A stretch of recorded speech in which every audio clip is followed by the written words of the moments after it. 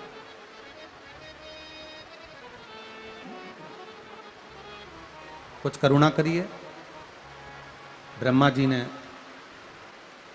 केवल इतना कहा ब्रह्मदेव ने कि आप तीनों इन तारकासुर के बेटों के लिए आए हो, तारकाक्ष, विदुम्माली और कमलाक्ष के लिए आए हो, तो इन तीनों को अगर मरना है तो एक ही समय पर मरना होगा,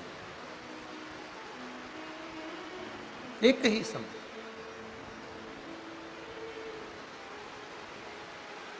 तब शीश गंगा की धार, गले सर्पों का महादेव, बोले कैसे करूं तेरी सेवा, बोले कैसे करूं तेरी सेवा। शिव कथा कर रहे, सब ब्रह्मा जी के पास में जाकर खड़े हुए। ब्रह्मा जी उन सबको लेकर भगवान विष्णु के पास पहुंच गए, भगवान नारायण के पास। और भगवान नारायण के पास में जाकर निवेदन करा, प्रभु तारकासुर के 3 बेटे तारकाक्ष, विदुम्माली और कमलाक्ष की ने बहुत परेशान कर रखा, आप कुछ कृपा करिए, दया करिए। अब भगवान नारायण ने पूछा कि इनकी मृत्यु कैसे लिखी है वो बताओ, अगर प्राण छूटेंगे तो छूटेंगे कैसे, वो तो निश्चित बताओ कि इनके प्राण कैसे जाने, इनके प्राण कैसे छूटने। कहा महाराज इनके प्राण छूटने का तो केवल एक तरीका है, केवल एक तरीका। क्या? ये तीनों मरेंगे तो एक साथ मरेंगे। तो भगवान विष्णु ने कहा कि तीनों को मारना है और एक साथ मरना है तो केवल एक ही है जो तीनों को एक साथ संहार कर सकता है, और वो त्रिलोकी का नाथ, त्रिकालदर्शी, त्रिपुंडधारी, त्रिशूलधारी केवल देवाधिदेव महादेव ही हैं जो इन तीनों को एक साथ संहार कर सकते। बोल डोलेश्वर महादेव की, पशुपतिनाथ भगवान की, कुबेरेश्वर महादेव की, हर हर महादेव। इन तीनों के प्राण अगर छूटेंगे एक साथ तो वो केवल देवाधिदेव महादेव ही हैं जो मार सकते, केवल शिव, शिव के सिवा को। ठीक है। अब ब्रह्मा जी, भगवान विष्णु, इंद्रदेव, गरुण देव, वरुण देव, सारे देवता सब एक साथ मिलकर सबकी सब तुरंत भगवान शिव के पास चल दिए। देवाधिदेव महादेव से जाकर प्रार्थना करी, निवेदन करा, भगवान शंकर से जाकर निवेदन किया, प्रभु कृपा करिए, ये तारकासुर के 3 बेटे हैं, तारकाक्ष, विदुम्माली और कमलाक्ष की, ये तीनों बड़ा उपद्रव मचाए हुए हैं, आप कृपा करोगे तो इनके प्राण छूट सकते हैं। शिवजी ने पूछा, इन तीनों को मारना कोई सरल तो है नहीं, एक को अगर मारना हो तो सरल है कि एक को मारना पड़ता, यहां तो तीनों एक जगह पर एकत्रित होंगे, तीनों एक जगह इकट्ठे होंगे तब इनके प्राण छूटेंगे। और एक रहता है कहीं, एक रहता है कहीं। अब जरा विचार करो, एक दक्षिण में रहे, एक पूरब में रहे और एक पश्चिम में रहे, तो इन तीनों को इकट्ठा करना भारी है। इन तीनों को एकत्रित भी तो करना पड़ेगा, और तीनों एकत्रित होंगे तब तो मरेंगे ना।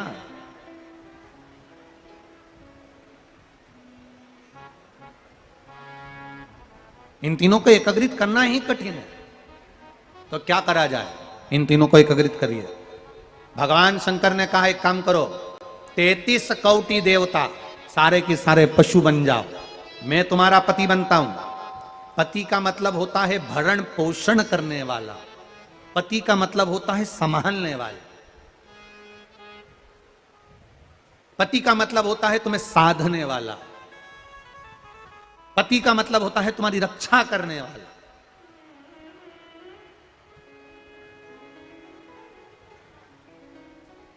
इसलिए उसको कहते हैं पशुपति नाथ। विश्वनाथ, द्वारकानाथ, पशुपतिनाथ, बद्रीनाथ, केदारनाथ, सोमनाथ, ये नाथ जो संबोधन है ना, ये जो अनाथ होता है उसके लिए नाथ है। और अनाथ से मतलब क्या है? संसार में जब मनुष्य जन्म लेता है ना, जब माँ के गर्भ में जो बच्चा आता है ना, उसको ये नहीं मालूम रहता कि मेरा कौन है। माता के गर्भ से जन्म लेने वाले बच्चे को यह नहीं मालूम कि मेरा माता कौन है, पिता कौन है, मेरा बंधु कौन, मेरा सखा कौन, मेरे रिश्तेदार कौन, मेरे नातेदार कौन, मेरे कुटुंबी कौन, ये जन्म लेने वाले बच्चे को ज्ञात नहीं है।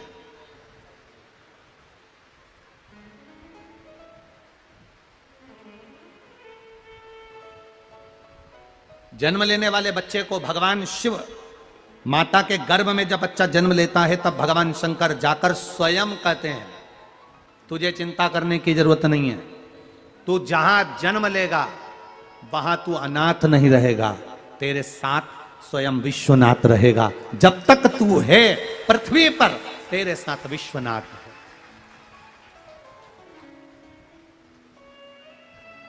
हमें लगता है कि हम अकेले हैं, कोई चले गया हम अकेले रह गए। ना ना ना ना, अकेले।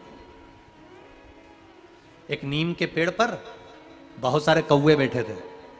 एक मैना आ गई, शाम का समय था, रात्रि हो रही थी।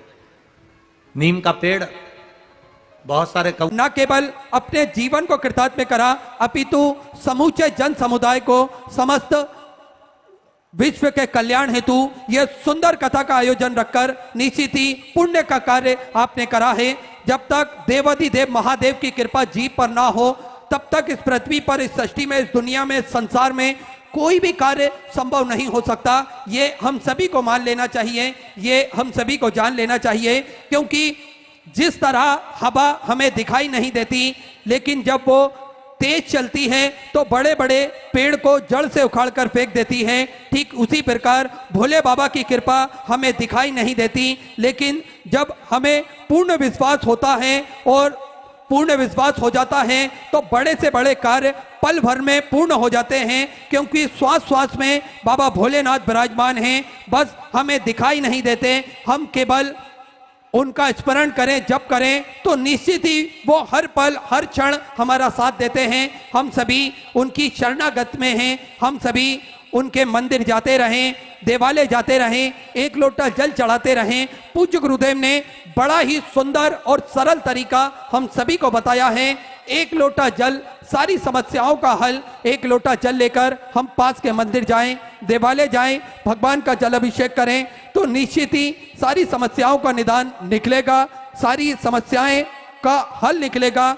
हम भगवान के मंदिर जाएं, एक लोटा जल चढ़ाने के उपरांत एक बेलपत्री अर्पित करें और श्री शिवाय नमस्तुभ्यम का जाप करें तो निश्चित ही सारी समस्याओं का निदान निकलता है।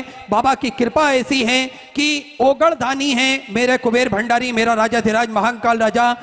जो भक्त अपने मन की मुराद लेकर उनके द्वार तक पहुंचता है, उनके चरणों तक पहुंचता है, निश्चित ही कुछ पल में, कुछ क्षण में ही वे भक्तों की मनोकामना पूर्ण कर देते हैं।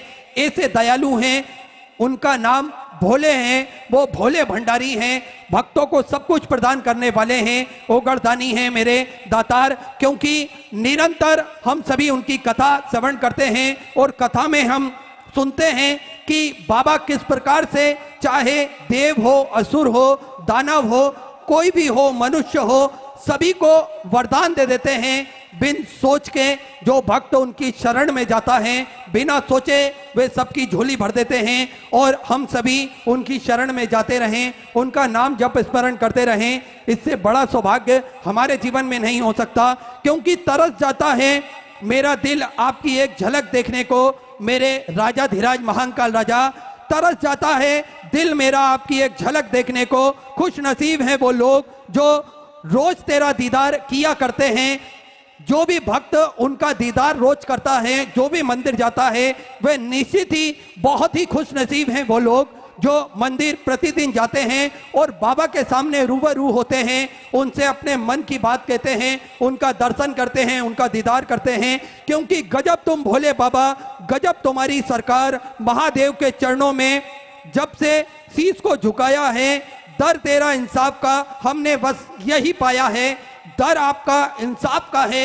जो भी भक्त उनके चरणों में शीश झुकाता है, निश्चित ही मेरा राजाधिराज महाकाल राजा, मेरा कुबेर भंडारी उन सभी के भंडार भर देता है।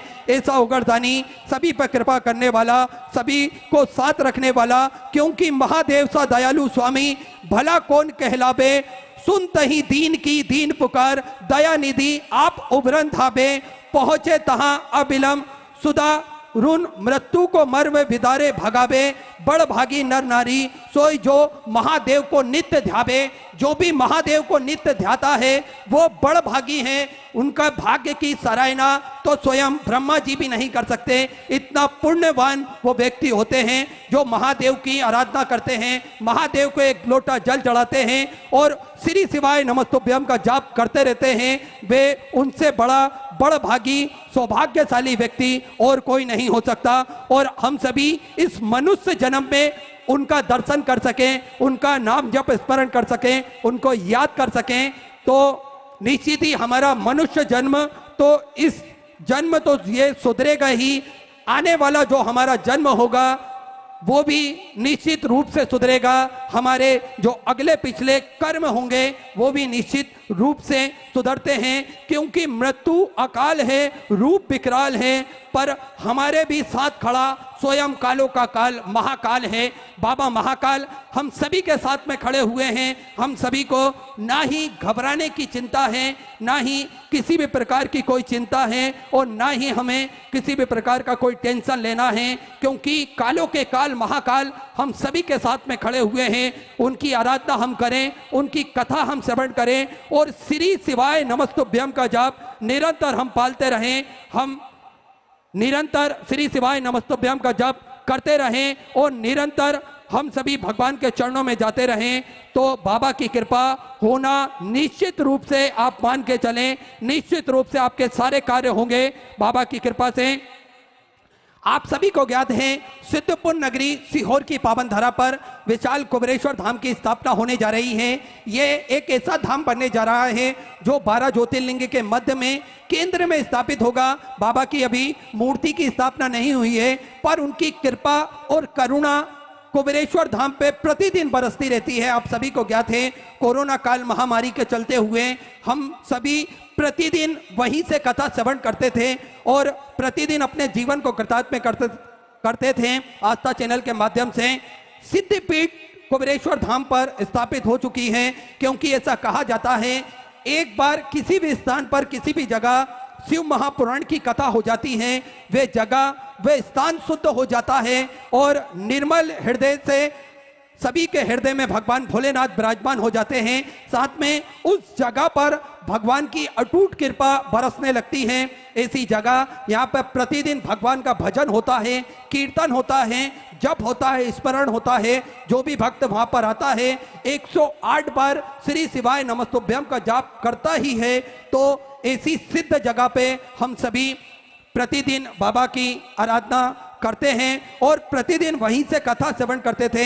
ऐसा कहा जाता है कि जिस प्रकार से शेर की गर्जना होती है और छोटे छोटे कीट पतंगे अपने अपने बिल में जाकर छुप जाते थे, ठीक इसी प्रकार जब शिव महापुराण की गर्जना होती है तो हमारे हृदय से काम, विषय, वासना, अहंकार, तृष्णा ये सब निकल कर बाहर हो जाते हैं और हमारा हृदय निर्मल हृदय हो जाता है।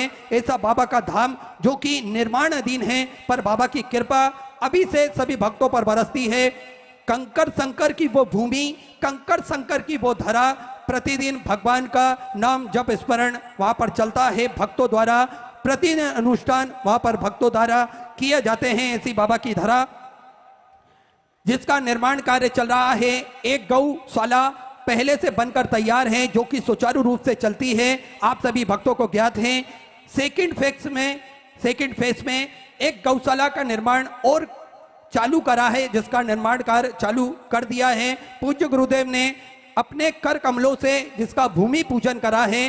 साथ में आप सभी को ज्ञात है कि गोवंश बढ़ता है तो उनके रहने के लिए, उनके भोजन के लिए पर्याप्त व्यवस्था हो सके, इसलिए एक कम से कम 5000 गौशाला जितनी एक गौशाला का निर्माण और किया जा रहा है, जिसमें सुचारू रूप से उसका भी कार्य चालू हो चुका है। और आप सभी को ज्ञात है भोजन भंडारा प्रतिदिन चलता है, अभी भी भोजन भंडारा चालू रहता है, जिसमें लाखों सैकड़ों हजारों भक्त प्रतिदिन भोजन भंडारे का आनंद लेते हैं और अपने जीवन को कृतार्थ में करते हैं। 21,000 रुपए की सहयोग राशि आप जो देते हैं प्रतिदिन, उसी क्रम में यह भोजन भंडारा चलता है। साल में प्रति वर्ष साल में एक बार एक भक्त के नाम से भोजन भंडारा होता है, जिसमें सभी भक्त भोजन भंडारे का आनंद लेते हैं। इसी को नया रूप देते हुए एक भोजनशाला और नई बनवाई जा रही है, जिसमें कम से कम 30 से 40 हजार भक्त एक बार में भोजन कर सकते हैं। इतनी बड़ी भोजनशाला बन के तैयार होने जा रही है। मात्र 2 या 3 महीने में वो भोजनशाला बनकर कंप्लीट हो जाएगी और हम और आप उसी भोजनशाला में भोजन करके अपने जीवन को कृतार्थ में करेंगे, आनंद में करेंगे। भोजनशाला का रूप थोड़ा सा विस्तार करते हुए 30 से 40 हजार भक्त एक बार में उस भोजनशाला में भोजन प्राप्त कर सकेंगे। इतनी बड़ी भोजनशाला का निर्माण कार्य भी सुचारू रूप से चालू है। युद्ध स्तर पर वो भोजनशाला का निर्माण कार्य चालू है, किसी भी भक्त को कोई परेशानी ना हो, यही कार्य में श्री विठलेश सेवा समिति और पूज्य गुरुदेव निरंतर लगे रहते हैं। भक्तों के स्वास्थ्य संबंधित भी सारी जानकारियां, सारे अपडेट पूज्य गुरुदेव लेते हैं। एक प्राथमिक उपचार केंद्र भी वहां पर सुचारू रूप से चल रहा है। 2 एम्बुलेंस भी वहां पर 24 घंटे भक्तों की सेवा के लिए उपलब्ध रहती हैं। ऐसे सेवा के कार्य प्रतिदिन चलते हैं, चाहे महिलाओं के लिए रोजगार की बात हो या फिर बच्चों की शिक्षा की बात हो, सभी क्षेत्र में श्री विठलेश सेवा समिति बढ़ चढ़कर हिस्सा लेती है, बढ़ चढ़कर कार्य करती है। और आप सभी को ज्ञात है कि श्री विठलेश सेवा समिति द्वारा सेवा ही संकल्प है, इस मंत्र को हमेशा आगे की ओर ले जाते हुए सारे कार्य करते हैं। 251 कमरों की एक विशालतम धर्मशाला जो कि कुबेर भंडारी के चरणों में बनने जा रही है। आप सभी भक्तों के सहयोग से कमरों के सारे नाम आ चुके हैं, उनका निर्माण कार्य भी चालू हो चुका है। वो धर्मशाला मात्र 10 से 11 महीने में कंप्लीट बनकर तैयार हो जाएगी। ये लक्ष्य श्री विठलेश सेवा समिति आप और हम लेकर चल रहे हैं बाबा भोलेनाथ की कृपा से, और जिसमें 12 हॉल भी निर्माणाधीन है, 12 हॉल भी बनाए जाएंगे। एक हॉल में कम से कम 300 से 400 भक्त आराम से वहां पर रह सकते हैं, आराम से वहां पर रुक सकते हैं। इतने बड़े वो हॉल रहेंगे, किसी भी भक्त को कोई परेशानी ना हो, यही भाव मन में रखते हुए श्री विठलेश सेवा समिति निरंतर तत्पर सारे कार्यों में आगे रहती है। आप सभी का सहयोग इसी प्रकार श्री विठलेश सेवा समिति को मिलता रहे। जो आप सहयोग राशि देते हैं, ये दान आपका कहाँ लग रहा है, ये आप कभी कुबेर भंडारी के चरणों में जाएं तो वहां पर चारों तरफ घूमकर आप देख सकते हैं कि आपका दान कहाँ लग रहा है और उस दान का सदुपयोग हो रहा है या नहीं हो रहा है, ये आप सभी को भी जानना चाहिए। इसलिए आप सभी कुबेर भंडारी के चरणों में पहुंचे तो आपका दान कहाँ लग रहा है, कहाँ नहीं लग रहा है, ये जानना आप सभी के लिए जरूरी है। आप सभी को ज्ञात है कि 17 मई से 23 मई तक वीरगंज नेपाल की पावन धरा पर यह कथा चलेगी। साथ में 1 जून से 7 जून तक अंबेडकर चौक मार्केट कमेटी के सामने जलगांव रोड छत्रपति संभाजी नगर में कथा का आयोजन होगा। हम और आप इस कथा का आनंद लेकर अपने जीवन को कृतार्थ में करेंगे, आनंद में करेंगे। दोपहर 2 बजे से 5 बजे तक। और झालावाड़ राजस्थान की पावन धरा, वीरों की पावन धरा पर 26 मई 2023 को दोपहर 1 बजे से 4 बजे तक हम सभी वीर शिरोमणि हिंदू हृदय सम्राट महाराणा प्रताप जी की जयंती के पावन उपलक्ष्य में एक दिवसीय हिंदू समागम में हम सभी बढ़ चढ़कर हिस्सा लें और अपने जीवन को कृतार्थ में करें, आनंद में करें, क्योंकि सनातन धर्म में हम सभी का जन्म हुआ है। हमें अपनी संस्कृति को जानना चाहिए, हमें हमारी सभ्यता को जानना चाहिए। हमारे राजा महाराजाओं ने, हमारे शूरवीर राजा महाराजाओं ने क्या क्या बलिदान हमारे सनातन धर्म के लिए करें, ये हम सभी को जानना चाहिए। इतिहास में जो लिखा है वे हम सभी को जानना चाहिए कि किस प्रकार से सनातन धर्म की रक्षा के लिए हमारे शूरवीर राजाओं ने अपना बलिदान दिया और हम सभी को सनातन धर्म की छत्र छाया में बरकरार बनाकर रखा।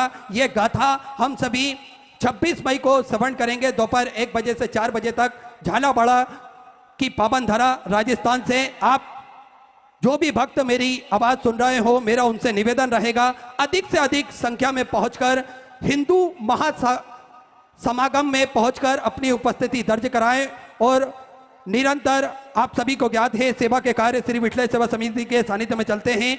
उस क्रम में जिन दानदाताओं ने, जिन भामाशाहों ने अपनी सहयोग राशि मंदिर, गौशाला, वृद्धाश्रम, अन्य क्षेत्र बाबा कुबेरेश्वर धाम हेतु समर्पित की, उन सभी पावनसारी पुण्यसारी दानदाताओं के नाम श्री मनीष चंद्र जी गुप्ता मुंबई से सुंदर 2100 रुपए की सहयोग राशि आपने बाबा कुबेरेश्वर धाम हेतु समर्पित की, बहुत बहुत बधाई। सुंदर विचार आपके सुंदर सहयोग राशि समर्पित की। भगवान सिंह जी सोलंकी भरतपुर राजस्थान से सुधा 500 रुपए, सुशीला जी यादव वाराणसी उत्तर प्रदेश से सुधा 500